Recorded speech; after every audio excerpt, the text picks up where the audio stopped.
Okay, year nines. Something slightly different for today. We've been doing some work on newspapers. So we started off our newspaper lessons by analysing the way that a newspaper report is structured and what goes where. So we found out that the lead paragraph, that first paragraph, will have information about who, what, where, and when. The main part of the article then goes on to give us more detail about what's actually happened, and then we tend to find quotes at the end of the piece of writing. So that's the structure of a newspaper report. You then had a go at writing a newspaper report on our last lesson, where you've got the details about the two people who had gone missing at sea while they were sailing in Cornwall, and you were writing a newspaper report about that, following on from what you'd learned about the structure of a newspaper report. Today we're going to be doing some exam style questions based on a newspaper report, and I'm not going to read this to you, but what we're going to do, you'll need to read through this. It's quite a lengthy piece of writing, so take your time, read it carefully. As you can see from the headline, and this is something that I've actually typed up, but it was from a newspaper report, the no-tech school where screens are off limits even at home. Quite how they're managing at the moment, I don't know whether or not screens are still off limits, but this school doesn't really encourage the use of technology. So have a read through, see what you think about it. So this is the first part of the piece of writing. So put it on pause, have a read through that, and then I'll keep moving on through so that you can see the rest of the piece of writing.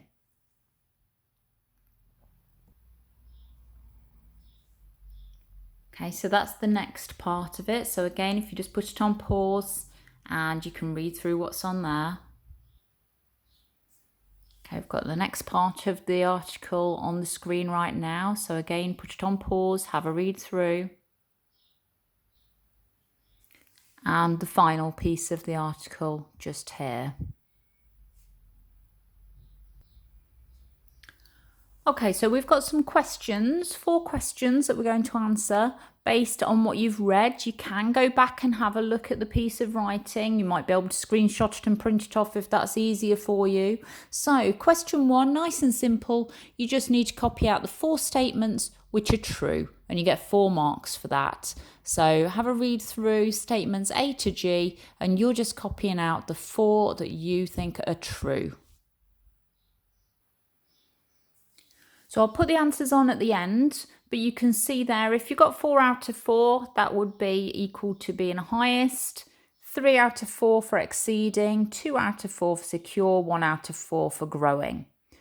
Question 2, write a summary of the beliefs of the London Acorn School. And this would be worth 8 marks. Okay, I've started you off here. One of the beliefs of the London Acorn School is that. So you put a quote in there, and then this shows. So like we've done with point, evidence, explain, you can use that technique here.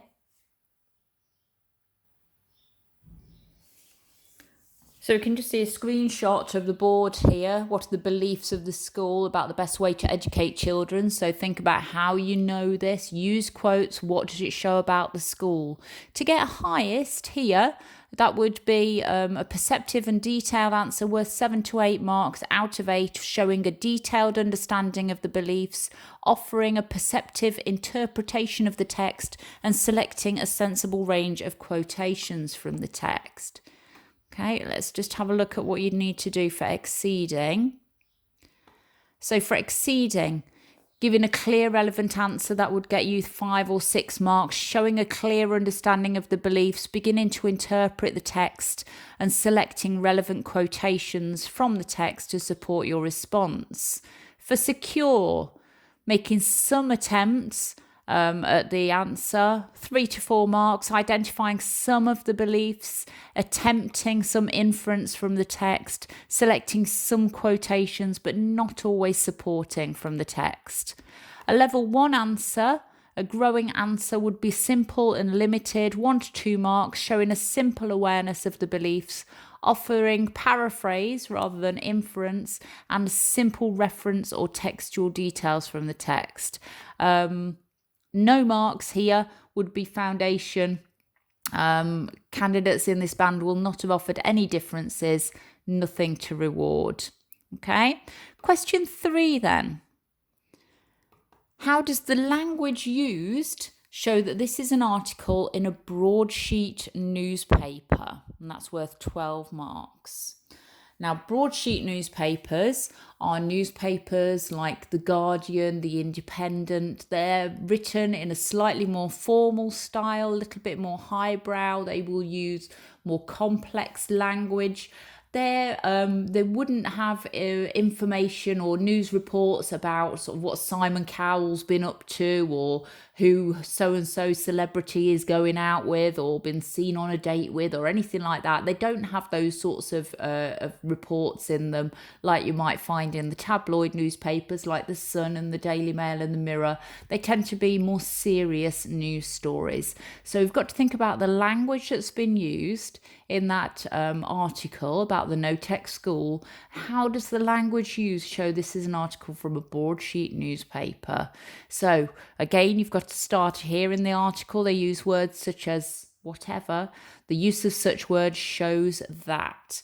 Now, you'll notice that it's worth 12 marks here, so you'll have to write quite a decent answer to get the full 12 marks. Again, we've got a screenshot of the board with some things that might help you. We've got polysyllabic words and monosyllabic words. Polysyllabic words, that comes from the word syllable. We know what a syllable is. If you think about, you might have done this when you were much younger, perhaps in primary school. If you were trying to work out syllables, thinking about your name and clapping out the different sounds in your name. So if your name was Ben, it's just one syllable. If your name was Charlotte, that's 2 syllables. Charlotte. So they're the syllables. Poly is a bit of the word that actually means many. So polysyllabic means more than one syllable, whereas mono always means one. Anything that begins with mono just means one. So monosyllabic words are words that only have one syllable. So think about the words that have been used in this piece of writing. Are most of them polysyllabic or monosyllabic? And what do you think that shows us about who the piece of writing is aimed at? Think about the sentence structure. Think about punctuation that's been used, the length of the article, and also what it's about.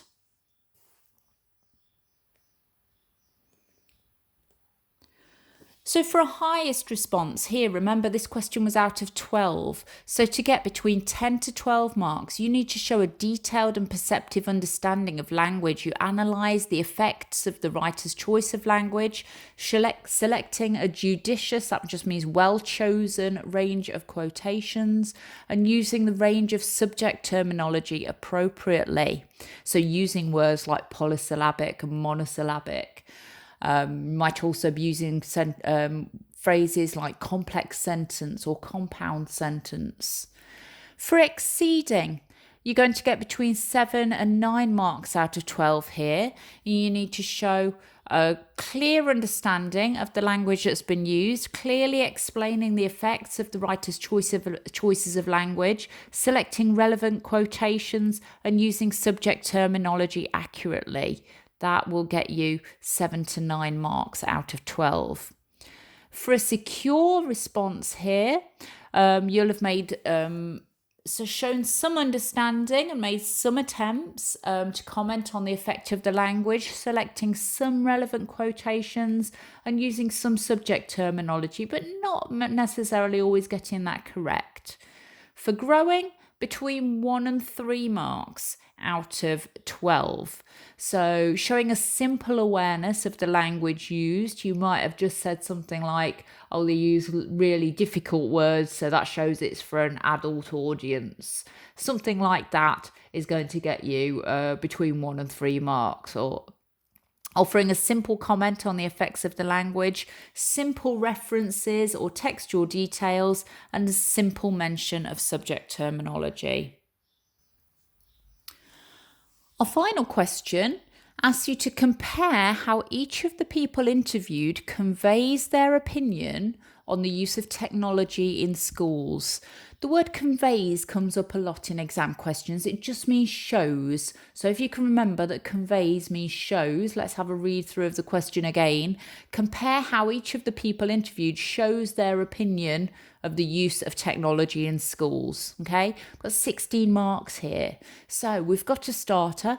Several people are interviewed in the text, both children and adults. One person who was interviewed, Kevin Burchell, believed that it's worth it because the results in terms of how the children are is very special. We are absolutely thrilled. This shows that he's happy with how his daughter is progressing and has no concerns about her using no technology. However, another interviewee, his daughter, so you'd then obviously go on to give some quotes about what his daughter said and explain what that shows about how she feels and what her opinion is on having no technology in school. Obviously, there are other people who have been interviewed as well, so don't just focus on Kevin Burchell and his daughter, focus on some of the other people. How do we get their opinion and how do they compare?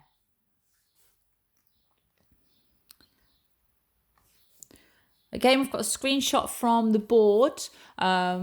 So question 4 here, think about the responses given by different people. We've got the people on the board who have been interviewed. So Kevin Burchell and his daughter Carmen. We've got Edward, Janice Moore, Sarah Fanconi Thorne and Tom Bennett. Is it a fair argument? Are the same amount of people for and against technology? Okay, so are they interviewing lots of people who are all saying this is amazing, where no school should have technology in them? Or have they asked more people who are against this type of schooling? Is it a balanced argument? So to reach highest here, and this is getting you between 13 and 16 marks out of 16, you need to show a detailed understanding of the differences between the ideas and perspectives, comparing ideas and perspectives in a perceptive way. So you've really thought about what these people have said and how their ideas have been conveyed or been shown. Analyse how methods are used to convey ideas and perspectives and selects a sensible range of quotations.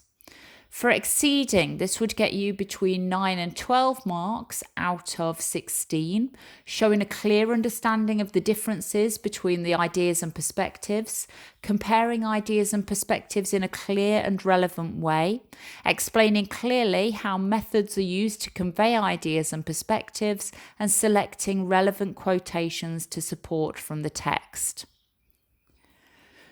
To reach secure, which would get you between 5 and 8 marks out of 16, identifying some differences between the ideas and perspectives, attempting to compare ideas and perspectives, some comment on how methods are used to convey ideas and perspectives, and selecting some quotations but not always supporting ones.